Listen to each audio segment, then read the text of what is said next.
So anyway, this is part two of the statement. I never know how much time I have, how much space I have on my phone's memory to make any recording. I could do it on my laptop, but it's just easier to do it on the phone.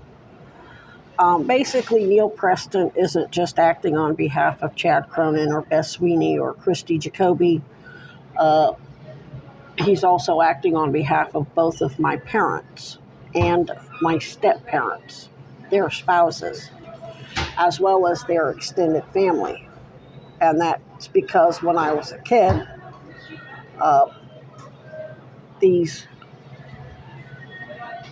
drug and human trafficking cops and politicians, I was served up to them for sexual abuse by my mother's sister and her husband, Bob Green, who she since killed via criminal medical negligence. Probably keep him quiet because he would be so, he was such a hardcore addict that all they'd have to do is get him drunk and they could get all kinds of truths out of him. They wouldn't even have to lock him up. But anyway, what they did was they would abuse me and then blame it all on my father. And yes, he was abusive, but he never put his hands on me like that. He was a patriarchal prick, but at the end of the day, he never molested me. The stats are pretty accurate that 85% of most child abuse happens by people that aren't the child's actual parents. My mother is the exception, but she's Munchausen. She's a sick fuck. There's no help for her.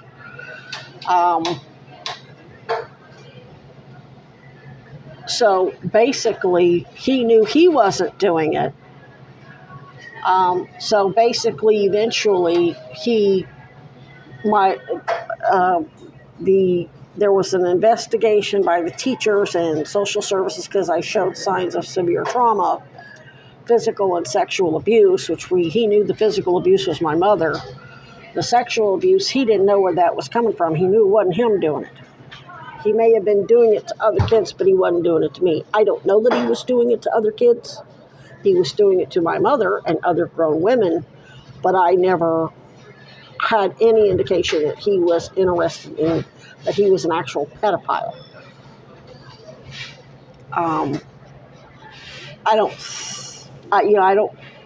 I didn't see that.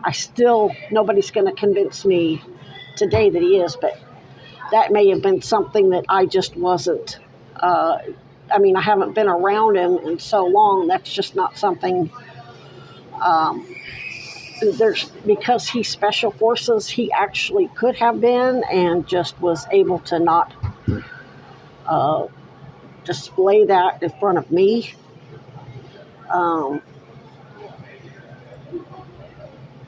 So basically what he did was once his sisters and his mother, my grandmother, got the truth out of me, all of him and his siblings all blackmailed the powerful people that my mother and her family were involved in sex and drug trafficking with.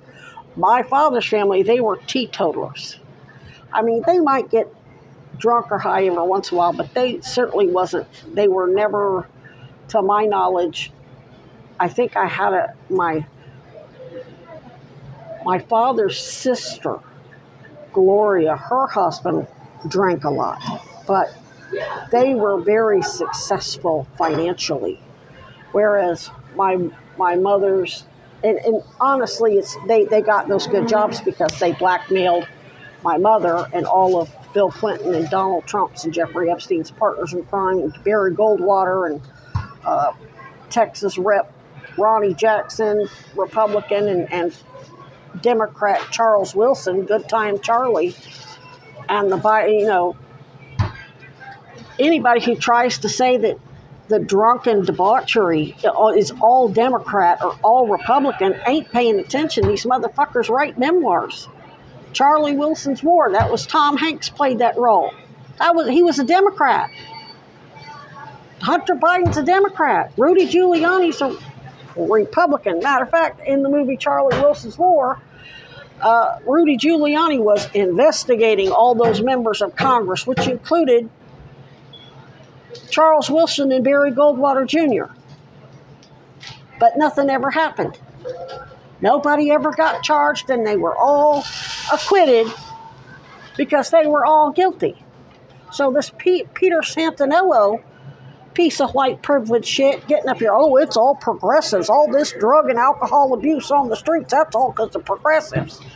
Yeah, they're not prosecuting those people because they know who's actually bringing in the drugs. The dumb broad that Peter Santinello had on his channel, oh, I took it down because she requested it be taken down. You both just wanted it down because you thought maybe if you took it down, it would keep you out of hot water with DOJ. Sorry, DOJ probably knew you were going to do that shit before you ever did it. DOJ and Kuzi. They know who everybody is. Just because I didn't know that woman prior to Peter Santinello's video doesn't mean that they didn't know who she was. I mean, they're leaving me out here so they can bait everybody. And nobody can claim entrapment because they're all fucking cops. They all fucking know better. They've made it very clear.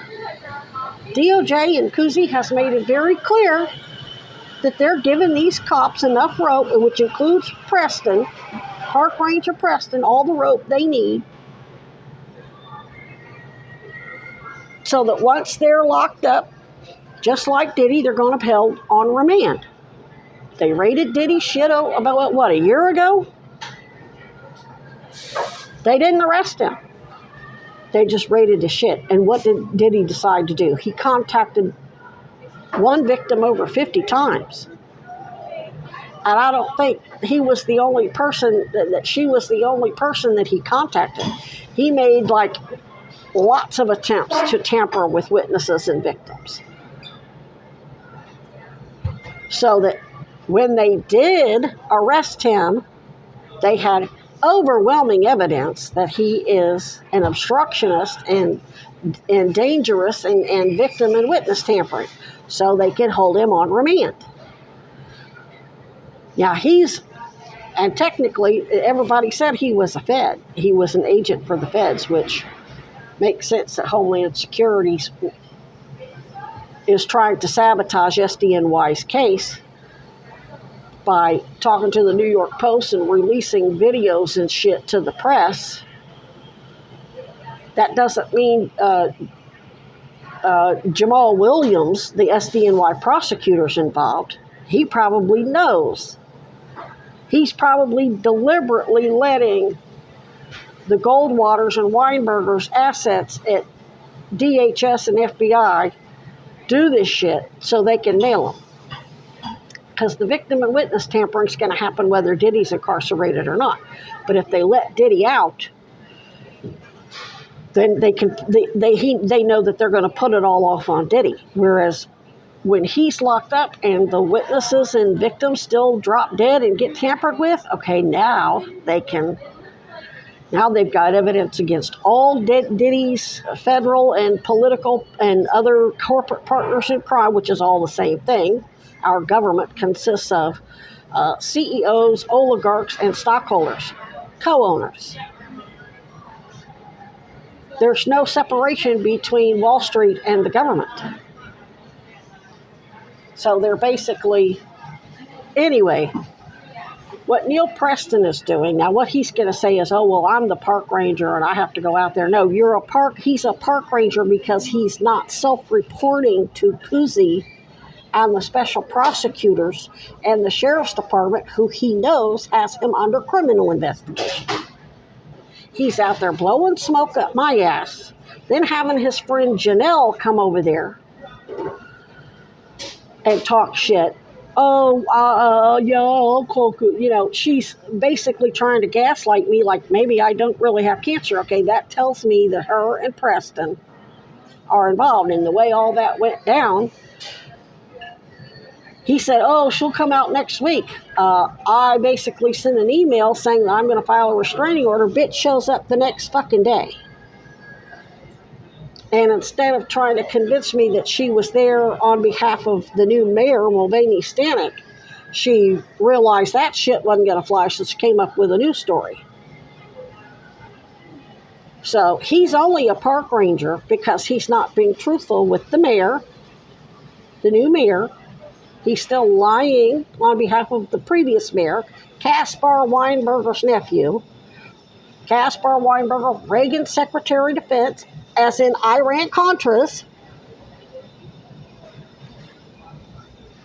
Nixon's Health and Welfare Secretary, and Peter Santinello, he's supposed to be this fucking influencer. He's got all these, and he's supposed to be an independent journalist, but this motherfucker can't research decades of public records to see who's who.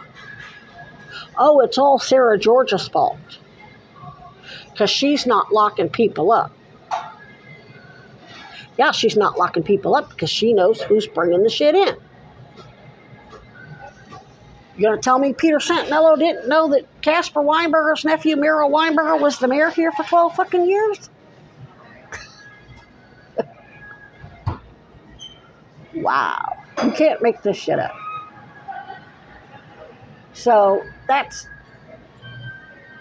basically Mr. Preston. And Mr. Preston can't say he doesn't know. I've sent him multiple emails. I've recorded myself telling him what's what. I recorded myself either in emails or on audio telling him he has to report this. He was supposed to get Kuzi out there to talk to me. So Kuzi, and he's not doing that. So Kuzi, instead of Kuzi going ahead and getting me sequestered in a hotel, they're leaving me out there because they know he's going to keep coming out there lying, and him and his cronies are going to be doing stupid shit. And eventually, Preston, since you're going to get an email